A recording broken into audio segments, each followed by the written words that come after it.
Good morning बच्चों। हमने आपको कल पढ़ाया था अपाला, पीडीएफ भेज दिया था, उसके थ्रू पूरा चैप्टर और क्वेश्चन आंसर आप लोगों ने कल की डेट में उसे कंप्लीट कर लिया होगा। कंप्लीट हो गया है ना बेटा? तो चलिए आज पढ़ाते हैं, आगे बढ़ते हुए पढ़ाते हैं हम आज राजा भगीरथ।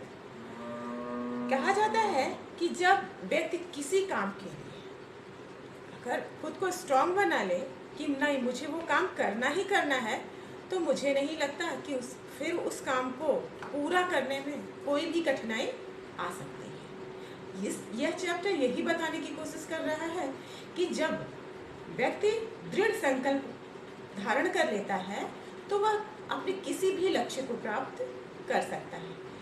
हम इन सारे महान व्यक्तित्व में लगभग यही बताया जाता है, पूरे चैप्टर्स में, सभी चैप्टर्स में यही आपको सीख मिलती है कि हमें अपने जीवन को कैसे करना है, कैसे बनाना है। आप जो चाहें वो बन सकते हैं बेटा, लेकिन उसके लिए क्या करना है? आपको स्ट्रांग होना है, अपने आप को स्ट्रांग करना है, और हम जो सोचते हैं उसको पूरा करने के लिए स्ट्रांग विल पावर का होना भी आवश्यक है। ठीक है बेटा? तो चलिए शुरू करते हैं। राजा भगीरथ। जब कोई मनुष्य कार्य करने का दृढ़ संकल्प कर लेता है, तब कार्य कितना भी कठिन और असंभव जान पड़े। कोई काम जैसे लगता है ना, कभी कभी आप कोई काम सोचते हैं या फिर नए क्लास में आते हैं, नए स्कूल में आते हैं, तो लगता है थोड़ी टेंशन सी फील होती है। लेकिन अगर आप सोच लेते हैं नहीं मुझे पढ़ना ही है, टॉप करना है, फर्स्ट आना है, अगर आप दृढ़ संकल्प कर लें, खुद को स्ट्रॉन्ग विल पावर हो जाए आपकी, तो आप उस चीज़ को जरूर अचीव कर लेंगे। ठीक है? तो वो कह रहे हैं हमारे देश के इतिहास में ऐसे सैकड़ों उदाहरण मिलते हैं। उन्हीं में से एक महान पुरुष है राजा भगीरथ। उन्होंने अद्वितीय पुरुषार्थ के कारण जाने जाते। अद्वितीय पुरुषार्थ का मतलब होता है उन्होंने जो पराक्रम दिखाया था उनकी मिसाल और कहीं नहीं मिलती।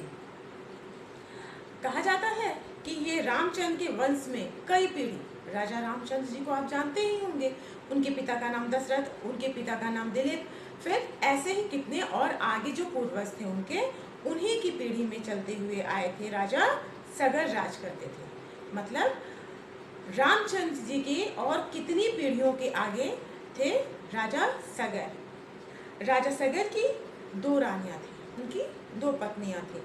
राजा सगर ने एक बार यज्ञ आरंभ किया, क्योंकि उस समय राजा लोग अपने आप को सर्वश्रेष्ठ घोषित करने के लिए विश्वजीत यज्ञ आपको मैंने बताया था, फिर अश्वमेघ यज्ञ, ये सब करवाया करते थे। प्राचीन काल में यज्ञ के समय एक घोड़ा छोड़ दिया जाता था। आपको मैंने ऋषि कुमार नचिकेता में भी मैंने आपको बताया था। वो एक घोड़ा छोड़ दिया जाता था, वह विजय का चिन्ह माना जाता था। ऐसा माना जाता था वो जिस जिस देश से होकर जाएगा, वो पूरा एरिया, वो पूरी जगह जिस भी राजा ने उस घोड़े को छोड़ा है उसके अधीन मानी जाती थी। क्योंकि जब कोई युद्ध करने के लिए तैयार होगा तब युद्ध होगा, और नहीं तो वो घोड़ा जहाँ से होता हुआ जाएगा वो पूरा क्षेत्र उस राजा, जिस राजा का घोड़ा होगा उसके अधीन ये माना जाएगा। राजा सगर के घोड़े को किसने पकड़ लिया? इंद्रदेव ने पकड़ लिया। जब बहुत खोजने पर भी वो घोड़ा नहीं मिला, तब राजा सगर ने अपने पुत्रों को भेजा। क्या करने के लिए? उस घोड़े को ढूंढने के लिए। राजा के पुत्र क्या किए, घर से निकले और घोड़े को खोजने लगे। देश विदेश बहुत दूर दूर तक खोजने के बाद भी उन्हें वो घोड़ा नहीं मिला। उन्होंने क्या किया? पृथ्वी के नीचे मतलब पाताल लोक में भी खोजना आरंभ किया। उन्होंने, हर भाई ने, जितने भी लोग थे, उन्होंने क्या किया? धरती खोद खोद कर ढूंढने लगे। मतलब वो पाताल की गहराइयों में भी जाकर उस घोड़े को ढूंढने लगे। इस ढूंढने में बहुत सारे जीव जंतु क्या हुए कि उनकी हत्या होने लगी, मतलब वो मरने लगे। जब वो खोजने लगे, जमीन की खुदाई करके भी वो नीचे तक जाकर खोजने लगे, तो बहुत सारे जानवर थे जिनकी मृत्यु होने लगे। मृत्यु नहीं कह सकते, हत्या ही सही है, हत्या होने लगी। फिर क्या हुआ? लोग बहुत दुखी हुए, क्योंकि उन्हें घोड़ा खोजने के इस चक्र में बहुत सारे जीवों की हत्या भी हो रही थी। लोगों ने सगर के पुत्रों से प्रार्थना की कि वो ऐसा न करे, परंतु उन्होंने पिता के यज्ञ को पूरा करना था। लेकिन उन्हें क्या करना था? अपने पिता की आज्ञा को पूरा करना था। उन्होंने किसी की बातों पे ध्यान नहीं दिया, चाहे वो कितने भी जीव मर रहे हो, उन्होंने उस चीज को ध्यान से नहीं समझा। ना ही किसी की बात को उन्होंने सुना। और हुआ यह कि घोड़े को इंद्र ने छिपाकर वहीं बांध रखा था। कहाँ बांध रखा था? पाताल में ही इंद्र ने उन्हें बांध रखा था।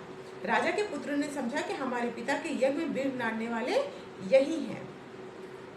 क्रोध में बोले, तुम ही हमारे पिता के यज्ञ के घोड़े को चुरा लाए हो।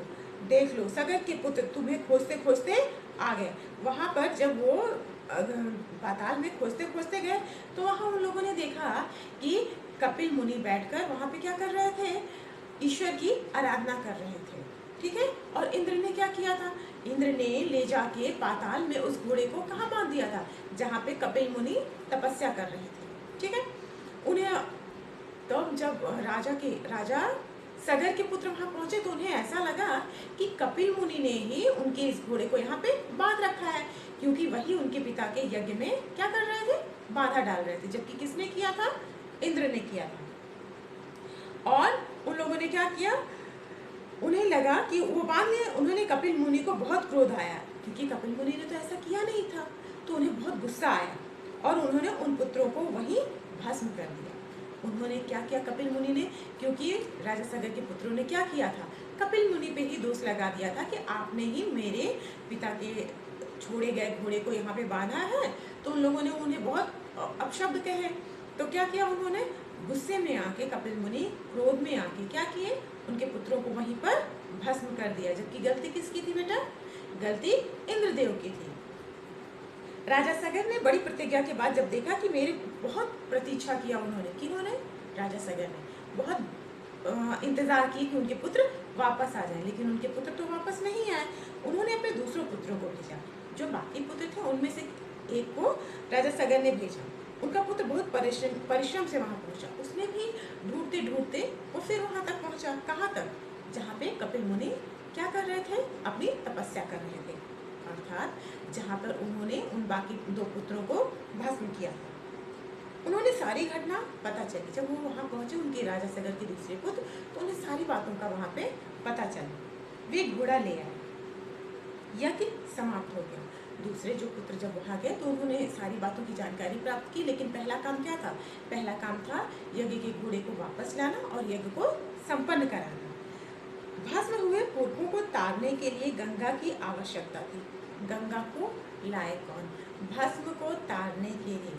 हिंदू धर्मों में परंपरा होती है कि जब व्यक्ति की मृत्यु हो जाती है तो उसको ऐसा माना जाता है कि जब तक उसकी राख को पवित्र नदी में नहीं डाला जाता तब तक उनके आत्मा को शांति नहीं मिलती। ऐसा सिर्फ हिंदू धर्म में है बेटा, और धर्मों में मुझे नहीं पता। लेकिन तो क्या कहा था? तारना। तारना एक वर्ड आया है। तारने का मतलब होता है कि उन्हें उस चीज से मुक्ति नहीं मिलेगी। ठीक है बेटा? तो अब तारने के लिए तो हमें एक पवित्र नदी की जरूरत थी, और वो थी गंगा नदी। अब गंगा तो उस समय पृथ्वी पर थी नहीं, तो सबसे बड़ी समस्या हुई कि गंगा को लाए कौन? सगर के पश्चात उनके वंश में अनेक लोगों ने तपस्या की। मतलब सगर तो उस समय थे, लेकिन उनके बाद और भी लोग पैदा हुए जिन लोगों ने ये कोशिश की, लेकिन किसी से भी वह काम संभव नहीं हो सका। किंतु गंगा को लाने में कोई भी समर्थ नहीं हुआ। फिर क्या हुआ? अंत में सगर के प्रपौत्र, मतलब उनके पुत्र के पुत्र भगीरथ ने प्रतिज्ञा की कि मैं गंगा की धारा को पृथ्वी पर अवश्य लाऊंगा। क्या करने के लिए? अपने पुरखों को, अपने पूर्वजों की चिता जो भस्म थी, मतलब जला हुआ जो अंश था, उसको तारने के लिए, अर्थात उनको मुक्ति प्राप्त कराने के लिए मैं गंगा की धारा को बहाकर अवश्य लाऊंगा। भगीरथ विख्यात महाराज दिलीप के पुत्र थे। भगीरथ किसके पुत्र थे? दिलीप के पुत्र थे। मतलब अगर आप जैसे बनाते हैं, आप इसको ऐसे समझ सकते हैं, जैसे आप हैं बेटा, आपके पापा हैं, फिर आपके पापा मतलब आपके बाबा भी होंगे, फिर उनके भी आपके बाबा के जो पिताजी होंगे वो होंगे, फिर उनके भी पिताजी। तो ऐसे ही एक हमारे यहाँ सीक्वेंस चलती है। मतलब हमारी परंपरा में ये चलता है कि बेटे का बेटा, बेटे का बेटा, ऐसे करके। तो उन्होंने क्या थे? दिलीप के पुत्र का नाम क्या था? यहाँ पे क्या कह रहा है? महाराज दिलीप के पुत्र थे। भगीरथ किसके पुत्र थे? महाराज दिलीप के पुत्र थे।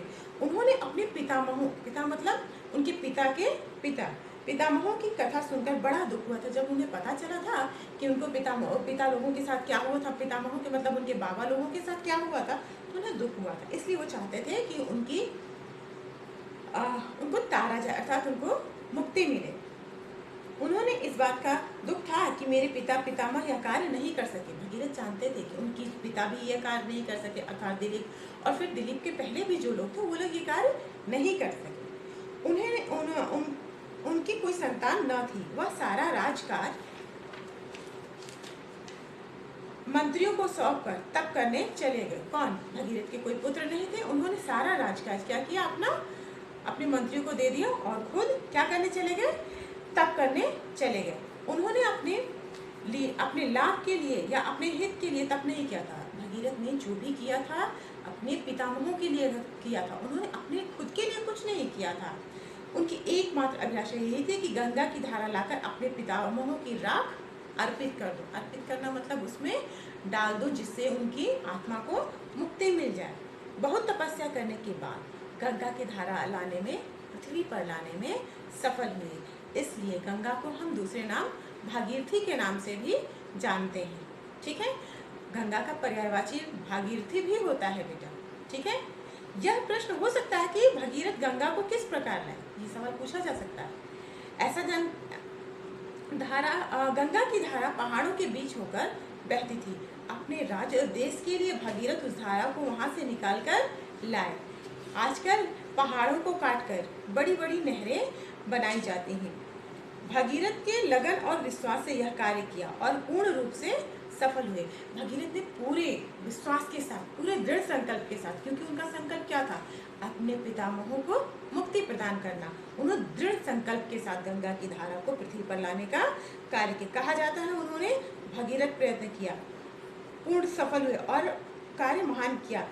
इसी प्रकार महान कार्य करने में लोग कार्यरत होते हैं। जब कोई हार्ड वर्क करते हैं ना, कोई कठिन काम जब हाथ में लेते हैं, नहीं आज हमको इतनी देर तक पढ़ना है, आप अपने लक्ष्य को पूरा करने के लिए कोई काम करते हैं, तो आपने सुना होगा कि उसने क्या किया, भगीरथ प्रयत्न किया, मतलब बहुत मेहनत किया। कहा जाता है गंगा को लाने के पश्चात अपने पितामहों की धार्मिक क्रिया का मतलब जो धर्म के अनुसार क्रिया की जाती है, धार्मिक क्रिया करने के पश्चात बहुत दिनों तक महाराजा भगीरथ ने कहाँ पे राज किया, अयोध्या में राज किया। मैंने पहले ही बताया कि अयोध्या पहले कहाँ था, अयोध्या के राजा दशरथ, राम के पिता दशरथ, और फिर इन्हीं के पूर्वजों में भगीरथ और सगर, दिलीप जैसे भी लोग हुए थे। महर्षि वाल्मीकि ने अपनी रामायण में उस घटना को बहुत रमणीय वर्णन किया है। आगे आगे भगीरथ का रथ चला आ रहा था और पीछे पीछे गंगा की धारा वेग से चली आ रही थी। वाल्मीकि जी ने इस जो दृश्य था इसका वर्णन करते हुए कहा कि आगे आगे कौन चला आ रहा था, आगे आगे राजा भगीरथ चले आ रहे थे और उनके पीछे कौन चला आ रहा था, उनके पीछे गंगा की धारा बहती हुई चली आ रही थी। गंगा से हमारे प्रांतों को बहुत लाभ होता। आप जानते हैं गंगा नदी हमारे बहुत सारे गांवों को सींचती है, अर्थात बहुत सारे खेतों को सींचती है, जिससे हमारे किसान बहुत लाभान्वित होते हैं। धन धान्य से हमें कितना लाभ पहुंचता है, इसका वर्णन कहाँ तक किया जाए। कहा जाता है कि महापुरुषों से ऐसे सरिता का दान देकर, मतलब भगीरथ ने इतना सरिता मतलब ऐसी नदी का दान देकर हम पे बहुत बड़ा एहसान किया है, हम कृतज्ञ हैं उनके। भगीरथ के कार्य का महत्व हम ऐसे भी समझ सकते हैं कि आज गंगा नहीं होती तो हमारी क्या स्थिति होती, यदि आज गंगा हमारे बीच नहीं होती तो हमारी क्या स्थिति होती। आप सोचिए खेतों को पानी कहाँ से मिलता, ये सारी चीज़ें, बहुत सारी प्रॉब्लम होती, लेकिन हमारे लिए गंगा एक वरदान साबित हुई। भगीरथ एक राजा ही नहीं थे, महान व्यक्ति थे। उन्होंने मानवता के हित के लिए सब कुछ किया और लंबे समय तक मानवता उनकी ऋणी रहेगी। हमेशा उनका एहसान, उन्होंने जो हम पर उपकार किया है वो हम जन्म जन्म तक, यह मानव जाति कभी भी उन्हें भुला नहीं सकेगी। ठीक है बेटा, ये चैप्टर हम भेज देंगे, आप पहले इसकी रीडिंग लगा लीजिएगा। बेटा एक एक वर्ड ध्यान से रीड करिएगा।